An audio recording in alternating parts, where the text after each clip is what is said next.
Ok. Du coup,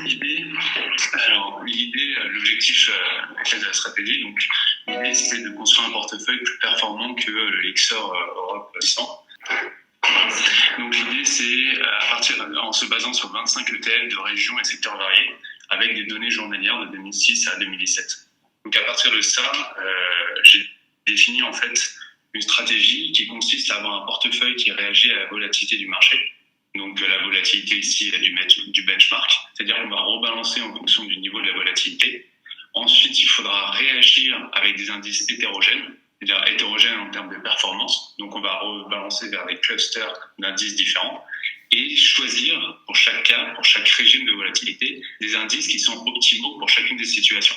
Donc rebalancement en fonction par exemple du ratio de Sharpe historique des indices.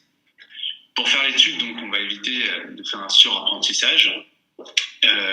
Donc on va diviser la base de données en deux, 2007-2015 pour une base d'analyse, donc pour définir les niveaux de volatilité, les relations entre les indices et les performances des indices, et 2016-2017 pour tester justement la stratégie.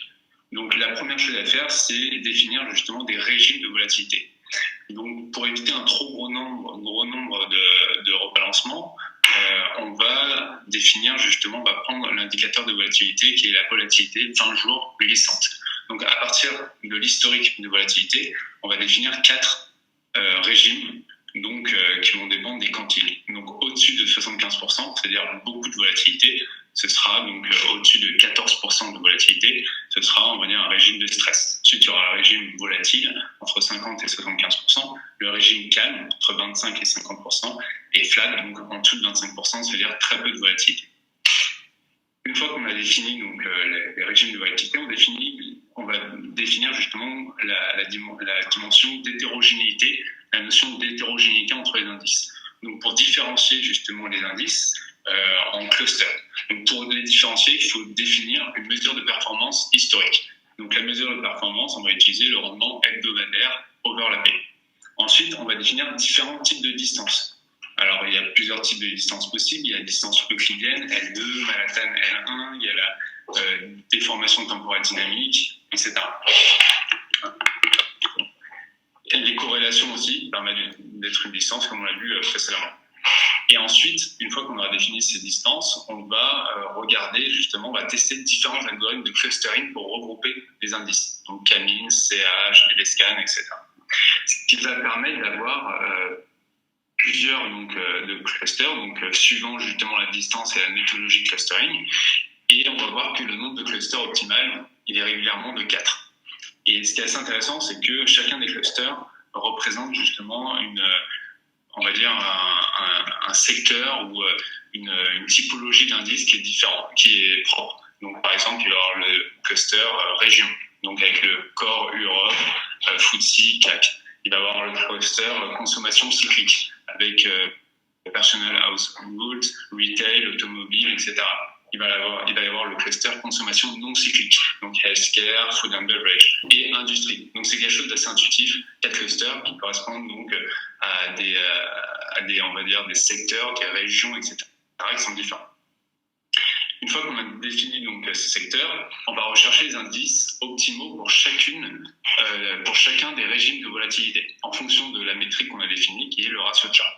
Donc on regarde pour chacun des régimes de volatilité, quel est le ratio de Sharpe moyen de chacun des indices. Donc on va voir par exemple, prenant un régime flat, peu de volatilité, l'indice optimal, ça va être voyage et loisirs avec un ratio de Sharpe moyen de 80%. Ensuite, une fois qu'on a défini ça, on va définir 2 types de stratégies. La première, c'est la diversification entre les régimes. C'est-à-dire que pour chacun des régimes, on va investir sur un seul indice qui est optimal lors de ce régime. C'est-à-dire qu'il y a un ratio de Sharpe important pendant ce régime de volatilité.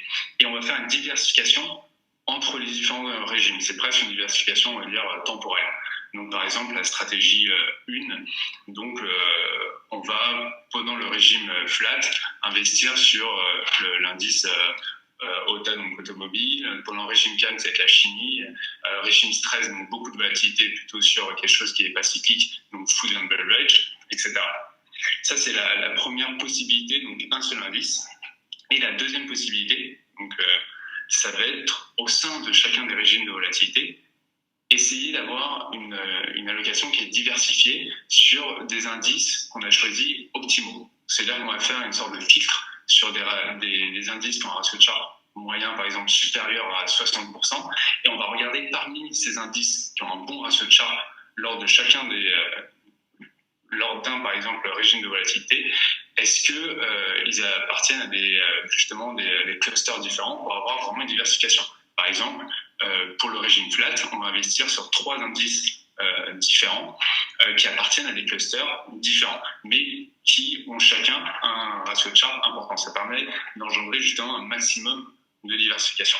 Donc, par exemple, là, la stratégie, ça va être d'investir sur un régime flat sur 3 indices, donc Travel, Healthcare et Moda. Régime calme, ça va être plutôt chimie et un peu plus que c'est PGA. Et ensuite, on va évaluer la stratégie sur la base d'analyse de test, donc 2007-2015, la base d'analyse d'apprentissage 2007-2015 et la base d'analyse de test, donc 2016-2017. Donc voilà. Donc je voulais remercier l'équipe Alfienne pour son aide et pour son aide pour avoir répondu justement au maximum à mes questions justement sur l'utilisation d'Alfienne. L'équipe aussi donc de la Société Générale, Mixer, pour avoir pris le temps justement de m'écouter. Et voilà. Merci beaucoup.